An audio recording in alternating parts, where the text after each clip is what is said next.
గారి యొక్క ఆయన యొక్క ఆలోచన ముఖ్యంగా ఎన్ని యుద్ధ ఇవి వచ్చినా కూడా మోడీ గారు సమర్థవంతంగా ఆయన తట్టుకోగలడు. అలాగే మన రాష్ట్రాలు కూడా వారికి సపోర్ట్ చేసి అన్ని రకాలుగా ఉజ్వల భవిష్యత్తుకి తోరణం అవుతుంది. కారణం అనిపించింది ఏదైతే ఉందో 5 లక్షల పైచులకే జనం వచ్చారు. ఒక పక్క చూసుకుంటే క్వాంటమ్ కంప్యూటర్స్ లాంటి పెద్ద పెద్ద సంస్థలు కూడా ఇక్కడ పెట్టుబడులకి సిద్ధమవుతున్నాయి. అలా వస్తాయి సార్. సరిగ్గా మనకి ఇక్కడ అన్ని వసతులు కల్పించి రాష్ట్ర ప్రభుత్వం వాళ్ళకి కావాల్సినటువంటి మౌలిక సదుపాయాలు ఇస్తే అన్ని రకాల కంపెనీలు వస్తాయి. రాష్ట్రం పురోభివృద్ధి దశలో ఉంటుంది. గత ప్రభుత్వ నాయకులేమో అభివృద్ధి వికేంద్రీకరణ పైన ఎక్కువ ఫోకస్ చేశారు. ఉత్తరాంధ్ర కూడా బాగా డెవలప్ అవ్వాలనేది వాళ్ళ ఆలోచన. అయితే అమరావతి ఒక చోట ఉంటే అన్ని చోట్ల కూడా ఈ భూములు సేకరించే విషయం తప్పుతుంది కాబట్టి ఇక్కడే మంచిది అనేది వీళ్ళ వికేంద్రీకరణ అనేది ఆలోచనలో ఉంది కానీ ఆచరణలో లేదండి. గత ప్రభుత్వం మరి ఈ ప్రభుత్వం అనుకున్నట్టుగా సకాలంలో అన్నీ పూర్తి చేస్తోంది, పథకాలు ఇస్తోంది. ఒక పక్కన అన్ని రకాలుగా మన యొక్క ప్రభుత్వం మంచి చేస్తూనే నమ్ముతున్నాను 100%. కూటమిలో భాగంగా ఉన్న పవన్ కళ్యాణ్ గారి స్పీచ్ బాగా హైలైట్ అయింది సార్. ఎలా అనిపించింది? మోడీ గారు రాకతోనే మనకి కేంద్రంలో గట్టి సపోర్ట్ ఉందని తేలిపోయింది. ఈసారి అమరావతి తొలిదశ పనులు 3 ఏళ్ళలో పూర్తవుతాయి అంటున్నారు. ఎలా అనిపిస్తుంది? పవన్ ఆలోచనలు చాలా చక్కగా ఉన్నాయి సార్. మన యొక్క చంద్రబాబు నాయుడు గారికి పూర్తి స్థాయిలో ఆయన మద్దతు ఇస్తే చాలు. చంద్రబాబు నాయుడు గారు అల్లుకుపోయి మన రాష్ట్రాన్ని పురోగతిలోకి తీసుకెళ్తారు. అంతర్జాతీయ విమానాశ్రయం అమరావతిలో కట్టడం వల్ల చాలా ఉపయోగాలు ఉంటాయి అంటున్నారు. రేపు అంతర్జాతీయ విశ్లేషకులు కానివ్వండి, ఆర్థికవేత్తలు ఎవరైనా వచ్చినా కానీ మనకు ఉపయోగకరంగా ఉంటుంది. రైతులను దాని గురించి కూడా ఒప్పించడం జరుగుతుంది అంటున్నారు. ఖచ్చితంగా 3 ఏళ్ళు అభివృద్ధి చేస్తే రైతులు వస్తారు కదా, స్వచ్ఛందంగా అవుతుందని గట్టిగా నమ్ముతున్నారు సార్. అభివృద్ధి అనేది ఒక రోజులో జరిగేది కాదు, ఫేజ్ వైజ్గా అభివృద్ధి చేసుకుంటూ వెళ్ళాలి. ముగ్గురు కూడా చంద్రబాబు నాయుడు గారు, పవన్ కళ్యాణ్, ఈ లోకేష్ పెద్ద కొడుకు చిన్న కొడుకు వీళ్ళు వ్యవహరిస్తున్నారు. ఆయన సలహాలు వీళ్ళు పాటిస్తున్నారు. వీళ్ళ ముగ్గురు సలహా ప్రజలు తెలుసుకున్నారు. ఈ అమరావతి నిర్మాణం అనేది ఖచ్చితంగా ఒక నెల లేట్ అయినా కూడా బ్రహ్మాండం చేస్తారు ముగ్గురు. చూసుకున్నట్లయితే పవన్ కళ్యాణ్ గారి స్పీచ్ అనంతరం కూడా దగ్గరికి పిలిచి మరీ ఒక చాక్లెట్ గిఫ్ట్గా ఇచ్చారు స్పాట్లో. అక్కడే నరేంద్ర మోడీ గారు. ఎలా అనిపించింది? చాలా సన్నిహితంగా మాట్లాడుతున్నారు. పవన్ కళ్యాణ్ గారి పైన హోపులు కూడా ఎక్కువే ఉన్నట్టున్నాయి. నెక్స్ట్కి ఖచ్చితంగా పవన్ కళ్యాణ్ గారు ఏదో వస్తాయి, మనం 70% ప్రజలు పెట్టి 25% తీసుకునే ఆలోచన అయితే ఆయనకి లేదు. మనం తినేది కూడా వాళ్ళకి పెట్టి ప్రజలు ఉత్సాహం మనకి ఆనందం కలిగిస్తున్నట్టుగా ఆయన చేస్తున్నారు. అంతర్జాతీయంగా చూసుకుంటే క్వాంటమ్ కంప్యూటర్స్ లాంటి పెద్ద తరహా సంస్థలు ఇక్కడ మనకి కంపెనీలు పెట్టబోతున్నాయి. శుక్రవారం పొద్దున ఆ రోజు చాలా వరకు ఎంఓయూలు జరిగాయి. విశాఖపట్నంలో టాటాతో పాటు టీసీఎస్ కంపెనీ కూడా వస్తుంది. ఇటు పక్క చూసుకుంటే ఇక్కడ కూడా కంపెనీలకి అంతా కూడా సుగమంగా ఉంది ల్యాండ్ అంతా. మరి ఎలా ఉండబోతుంది? నిన్న సభలో చెప్పినట్టుగా మనం ముందే కలిసాము, ముందే జరిగి ఉండాల్సింది అని మోడీ గారు తెలుగులో మాట్లాడారు ఒక 3 ముక్కలు. మోడీ గారు కూడా బీజేపీ అయితే కావచ్చు, నేను ముస్లిం, ఒక కుటుంబ సభ్యులు చూసుకున్నట్టుగా చూసుకుంటున్నాం బీజేపీ మన మోడీ గారు. ఆయనకి తగినట్టుగా కూడా వీళ్ళు కింద ఉండే మన ముగ్గురు కూడా త్రిమూర్తులు హ్యాపీగా పనులు మాత్రం సక్రంగా జరుగుతాయి. ఎక్కడ ఆల్రెడీ గందరగోళం ఏం లేదు. కాకపోతే దురదృష్టమైన మంటలు ఎందుకు చెలరేగా అర్థం కాలేదు. దాని కారకులైన వాళ్ళు ప్రజలకు వదిలేయాలి. ఎవరైతే నిజంగా పెట్టుంటే యాదృచ్ఛికంగా జరుగుంటే ఎవరేం చేయలేరు. వాళ్ళని తెలిస్తే ప్రజలకు ఒప్పచెప్తే వాళ్ళే బుద్ధి చెప్తారు. ఏదైతే ఉందో ఆ ఘటన కూడా కొంచెం కలిసివేసింది. ఏదైతే పైపులు కాలిపోయి అక్కడ ఫైర్ యాక్సిడెంట్ జరిగింది, ఉద్దేశపూర్వకంగా చేయలేదు, ఏదో ఎలక్ట్రికల్ సమస్య తలొచ్చి అంటున్నారు కదా, అది అమరావతి పనుల కోసం వచ్చిన పైపులే అంటున్నారు. అయితే ఉండొచ్చు, యాదృచ్ఛికంగా ఉండొచ్చు. కానీ ఇప్పుడు ఉండే ఎవరిని ఏమని చేశాడో చెప్పలేకపోతున్నాడు జనాభా కూడా. అది యాదృచ్ఛికంగానే తెలియకుండా ఈ సర్క్యూట్ వల్ల జరిగిందని నా అభిప్రాయం. లోకేష్ గారు కూడా మాట్లాడడం జరిగింది. 100 పాకిస్తాన్లో వచ్చిన ఇండియాని ఏం చేయలేడు, మోడీ గారు మా ముందున్నారంటున్నారు. ఎక్కువ శాతం బోర్డర్ అంశం కూడా ప్రస్తావించారు మన లోకేష్ గారు చెప్పింది కరెక్ట్. మన వాళ్ళకి ఏంటంటే కొంచెం పాపీత ఎక్కువ. పాకిస్తాన్ అంత దుర్మార్గంగా ఉన్నా కూడా ఇంకొక దేశంలో అయితే అగ్గిపెట్లో ఒక పుల్ల వెలిగించి మొత్తం స్మాష్ అయిపోద్ది. ఆ విధంగా చేసి ఉండేవాళ్ళు. మన ఇండియా సామరస్యపరంగా పోద్ది. ఎలా ఉంటుంది? తొలిదశ పనులు వచ్చే 3 ఏళ్లతో పాటు చట్టభద్రత కల్పిస్తాం. పార్లమెంట్లో అమరావతిని పద్దాక మార్చకుండా ఒకే అమరావతి లాగా ఉండేటట్టు, రాజధాని ఒకే చోట ఉండేటట్టు అంటున్నారు. ఖచ్చితంగా జరిగి తీరుతుందని మోడీ గారు కూడా చెప్పినట్టుగా జరుగుతుంది. అది ఎక్సలెంట్ అండి. 3 రాజధానులు అంటే కొంతమంది ఉద్దేశం ఏంటంటే, ఒరే ఈ రాజధాని నిర్మాణం చంద్రబాబు నాయుడు గారికి పోయింది, ఆ పొలాల గిలలో కమిషన్ లేకపోవడం మనకి 3 రాజధానులు 3 దగ్గర పొలాల కమిషన్ అన్నీ బాగా వస్తాయి. 7 బాగుట్టుకుని ఆడని దక్కించుకునే లెక్కలు 3 రాజధానులు అన్నారు తప్పితే ఒక రాజధాని మెయిన్ 3 రాజధానులు ఎప్పుడైతే అన్నారో అది తప్పని అప్పుడు అర్థం చేసుకోవాలి ప్రజలు కూడా. ప్రభుత్వాలు మా స్టాండ్ ఇంకా రాజధాని వికేంద్రీకరణ ఏదైతే ఉందో అభివృద్ధి వికేంద్రీకరణ అంటున్నారు. నిన్న ప్రెస్ మీట్లు పెట్టారు. రాజధాని సృష్టించడం అసంభవం అని చెప్పి ఆయన అంటున్నారు. ఎవరైతే మాజీ మంత్రికి సంబంధించిన మంత్రివర్గంలో మంత్రి ఏదైతే ఉందో ఈ అంశాలు చూసుకుంటే ముందుకు వెళ్ళిద్దా, లేకపోతే నెక్స్ట్ జగన్ వస్తే ఏంటి పరిస్థితి అనేది జనంలో? జగన్ మంచి చేసి వస్తారండి ఎవరైనా, జగన్ అయినా చంద్రబాబు నాయుడు గారైనా మన మోడీ గారైనా పైన మంచి చేసి వస్తారు. ప్రజలు ఇంత ముందులాగా తెలుగు దాకా ఎవరు లేరు. మంచిని ప్రోత్సహించాలి. ఇప్పుడు కూడా చెడ్డని ఖండించాలి అంతవరకే. కానీ వస్తే మంచిదే కదా, ఇంకా మంచిగా చేసి వస్తే మంచిదే కదా. రావద్దని ఎవరు అనరు.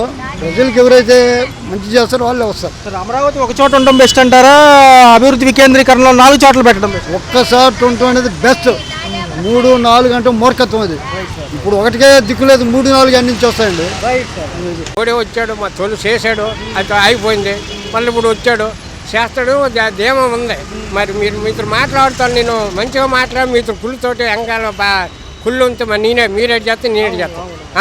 ఏదైతే రాష్ట్ర భవిష్యత్తు అయితే అమరావతి పేదే ఉంది. మరి పిల్లల భవిష్యత్తు బాగుండాలన్నా, కంపెనీలు రావాలన్నా, రేపు ఆ సాఫ్ట్వేర్ చేయాలన్నా మరి ఇక్కడ రావాలి కదా. అప్పుడు అయినా నిధులు అన్నాడు, నిధులు ఇస్తే పర్లేదు. మరి ఇస్తానని ఇవ్వకపోతే మనం ఏం చేస్తాం బాబు? అది పరిస్థితి. అన్నీ పర్లేదు ముందు ఈసారి ఆగదు, కూటమిలో ప్రభుత్వ బలం గట్టిగా ఉంది అంటే కాబట్టి పవన్ కళ్యాణ్ ఉన్నాడు కాబట్టి మరి ఆ ప్రభుత్వం ఉన్నది కాబట్టి చేస్తానే అంటాను. శాస్త్ర కూడా అండి, శాస్త్ర కూడా అందులో తేడా ఇట్లేదు. మా అభిప్రాయం ఆ తర్వాత ఏంటో చెప్పలేదు. పవన్ కళ్యాణ్ గారు మాట్లాడిన అనంతరం కూడా ఆయనకి గిఫ్ట్ కింద చాక్లెట్ ఇచ్చారు ఈయన పిలిచి. మరి సభలో ఎలా అనిపించింది? చాలా బాగానే ఉందండి, బాగా అనిపించిందండి. మరి గత ప్రభుత్వం ఏమో 3 రాజధానులు ఉంటేనే రాష్ట్రం అభివృద్ధి చెందిద్ది అన్నారు. ఏటి లేదు ఏడు చేస్తాం. ఉన్న గిల్లిన పన్నాలు పొయ్యలేక అభివృద్ధి సంక్షేమాలకు కూడా ఓపెనింగ్ చేశారు నిన్న. కంపెనీలు కూడా చాలా వరకు వచ్చినాయి అంటున్నారు. ఇక అవన్నీ పనులు స్టార్ట్ చేస్తాయి అంటున్నారు. 3 ఏళ్లలో తొలిదశ పనులు అవుతాయి అంటున్నారు. ఎంత అంటారు, అవుతాయని అంత అంటారు. మరి ఆయన మోడీ గారు నిలబడితే అవుతుందండి. ఆయన ఏమైనా వెనకమల్లట్టు మళ్ళీ కొంచెం ఇవి వెనకమల్లి డబ్బు ఎంత కోట్లు ఎంత ఎక్కడ చేస్తారు? ఆవిడ మాట నారీతో డబ్బు రావాలి. అది అనుకుని జగన్ గారు ఏమో సంక్షేమం వైపు ఎక్కువ ఉన్నారు, డబ్బులు ఇచ్చే విధంగా. వీళ్ళేమో అభివృద్ధి అంటున్నారు. దాంతోపాటు సంక్షేమ పథకాలు ఉంటాయి కానీ తక్కువ ఉంటాయి అంటున్నారు. తక్కువ మరి డబ్బులు రాకపోతే ఏడు చేస్తారు బాబు? ఉంటాయి మరి అంత తక్కువ ఏడు చేస్తారు. అంతర్జాతీయ విమానాశ్రయం అమరావతిలో కడుతున్నారు. 44,000 ఎకరాలు అడిగారు మళ్ళీ ఇంకోసారి. రైతులు కొంచెం అనుమానంగా ఉంది. అవును, మరి ఏమో ఏడు జరుగుతుందో చెప్పలేము. అంతవరకు మాట్లాడగలం. బాగానే ఉందా, పర్లేదా? 11 నెలలు అవుతుంది కదా కొత్త ప్రభుత్వం వచ్చారు. పర్లేదండి, ఇప్పుడు బాగానే ఉంది నాయన. తర్వాత ఏ టైం ఇప్పుడు ఏమో బాగానే ఉంది, పర్లేదు.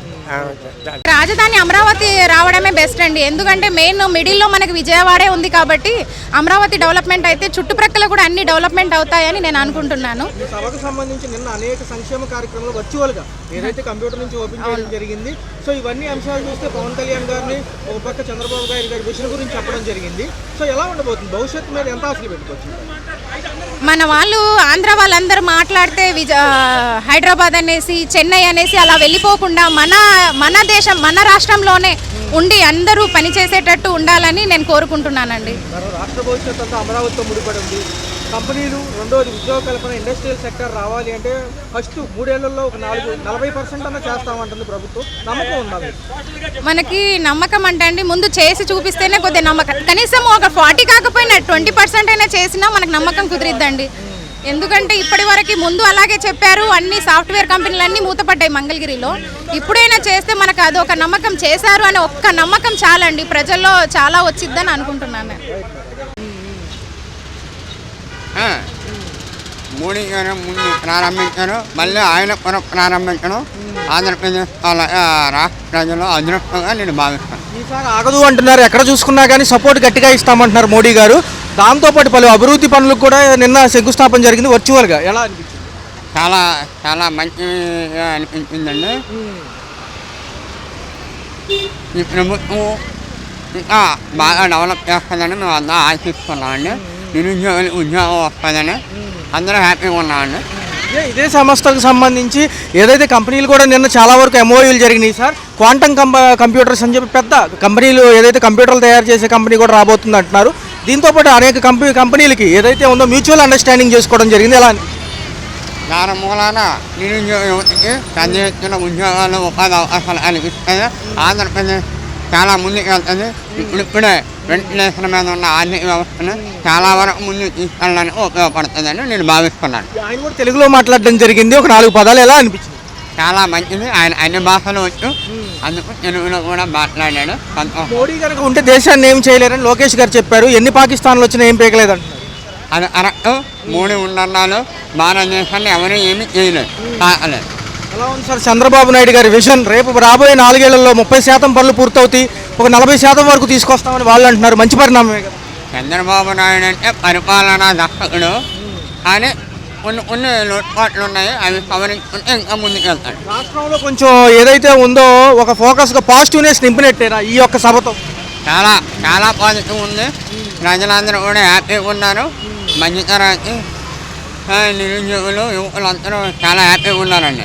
కనుక మనకి మంచి రోజులు వస్తాయని అనుకుంటాం. అమరావతి కానీ ఆంధ్ర కానీ మొత్తాన్ని కూడా రావాలని మేము అందరం కోరుకుంటున్నాం. అది క్వాంటమ్ కంప్యూటర్స్ అనే పెద్ద సంస్థ లాంటిది కూడా ఇక్కడ కంపెనీ పెట్టడానికి సిద్ధమైంది. అనేక ఎంఓఏలు జరిగాయి. వర్చువల్గా కూడా మిగతా పథకాలకు కానివ్వండి, మిగతా సంక్షేమాలకి ఏదైతే అనుకుంటున్నారో వాటికి కూడా వర్చువల్గా ఓపెన్ చేశారంటున్నారు. ఎలా అనిపిస్తుంది? పథకాల గురించి మనం ఎప్పుడు ఇంపార్టెన్స్ ఇవ్వకూడదు సార్. మన అభివృద్ధి గురించి మనం ఎప్పుడు ఇంపార్టెన్స్ ఇవ్వాలి. అది డెవలప్మెంట్ కావాలి మనకి. ఇప్పుడు నేను చూశాను అనుకోకుండా, మన గూగుల్లో ఏదో చూశాను, మన విశాఖపట్నానికి గూగుల్ తీసేసి కంపెనీగా వస్తున్నాయని విన్నాను. అలాంటివి వస్తున్నాయని మనకి విద్యార్థులకి మంచి భవిష్యత్తే కదా. మన ప్రత్యేక రాష్ట్రం హైదరాబాదు లేదు ఇంకో వెళ్ళాలని ఇబ్బందే కదా. అదే మన ఆంధ్రాలో ఉద్యోగాలు ఉన్నాయనుకోండి, మన ఇంట్లో మనకు బాగుంటుంది కదా. గత ప్రభుత్వ నాయకులు అభివృద్ధి వికేంద్రీకరణ అన్నారు, రాజధాని 3 చోట్ల అన్నారు. ఇప్పుడేమో రాజధాని ఏమో ఒకే చోట ఉంటుంది. ఖచ్చితంగా చట్టభద్రత పార్లమెంట్లో బిల్ పాస్ చేసి తీసుకొస్తామంటున్నారు. సో ఏదైతే ఉందో చంద్రబాబు నాయుడు గారు రైతులు హామీ ఇచ్చినట్టుగా జరిగితే మంచి పరిణామమేనా? ఏ ప్రభుత్వం వచ్చినా ఇంకా అమరావతి ఇక్కడే ఉంటుంది. అలా ఉంటేనే మంచిదండి. 3 రాజధానులు అంటే 3 వైపులు పరిగెట్టాలని కష్టం, ప్రజలకు ఇబ్బందే కదా. ఒక అభివృద్ధి చేయమనండి. ఒక పక్కన ఇండస్ట్రీ, ఒక పక్కన సాఫ్ట్వేర్ పరంగా కానీ, లేదా ఇంకో మన రైతు పరంగా కానీ, లేదా ఇంకో రకంగా డెవలప్ చేయమని ఎవరు వద్దన్నారు. రాయలసీమ డెవలప్ అవ్వాలి, ఉత్తర తెలంగాణ డెవలప్ అవ్వాలి, ఉత్తర ఆంధ్ర డెవలప్ అవ్వాలి, మన ఆంధ్ర డెవలప్ ఉంది. అన్ని వైపు డెవలప్మెంట్ అనేది ఉన్నారు. ఒకవైపు ఉంటే ఇది కాదు. మా హైదరాబాద్ ఒక్కసారి చేసాం, ఇదంతా ఏమైపోయింది తీసి మా ప్రత్యేక రాష్ట్రం అని మన హైదరాబాద్ అది వెళ్ళిపోయింది. ఎంతమంది మన ఆంధ్ర రాజధాని లేకుండా అయిపోయింది కదా. ఈ నుంచి 3 రాజధానులు కరెక్ట్ కాదు. అది 3 రాజధానులు ఎప్పుడు ఎవరు జనాలను యాక్సెప్ట్ చేయకముందు ఓడిపోవడం కారణం అదే మెయిన్. 3 రాజధానులు భవిష్యత్తు బాగుంటుంది అంటారు. బాగుండాలని కోరుకుంటున్నాం. అన్నది సంతోషంగా ఉండాలి, అందరూ బాగుండాలని కోరుకుంటున్నాం.